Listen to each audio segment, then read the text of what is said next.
راولپنڈی میں فرائض میں غفلت بدعنوانی کے الزامات پر اڈیالہ جیل کے اسسٹنٹ سپرنٹنڈنٹ سمیت 3 ملازمین معطل کر دیے گئے۔ ملازمین کو 90 روز کے لیے معطل کیا گیا ہے۔ آئی جی جیل خانہ جات پنجاب کی جانب سے شو کاز نوٹس جاری کر کے 1 ہفتے میں جواب طلب کر لیا گیا۔ معطل ملازمین میں assistant superintendent incharge waiting Imran Shahzad, incharge سامان تلاشی وارڈ سہیل احمد اور امدادی سامان وصولی وارڈ شفقت نوید شامل ہیں۔ ملازمین کو D G monitoring home department کے دورے کے دوران نقدی برآمد ہونے پر معطل کیا گیا۔ معطل ملازمین کو ذاتی حیثیت میں سماعت کے لیے 25 مارچ کو بلا لیا گیا ہے۔ تسلی بخش جواب نہ ملنے پر جرمانہ یا برطرفی بھی ہو سکتی ہے۔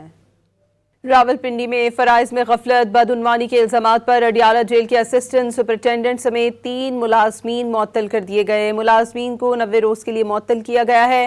آئی جی جیل خانہ جات پنجاب کی جانب سے شو کاز نوٹس جاری کر کے 1 ہفتے میں جواب طلب کر لیا گیا۔ معطل ملازمین میں assistant superintendent incharge waiting Imran Shahzad, incharge سامان تلاشی وارڈ سہیل احمد اور امدادی سامان وصولی وارڈ شفقت نوید شامل ہیں۔ ملازمین کو D G monitoring home department کے دورے کے دوران نقدی برآمد ہونے پر معطل کیا گیا۔ معطل ملازمین کو ذاتی حیثیت میں سماعت کے لیے 25 مارچ کو بلا لیا گیا ہے۔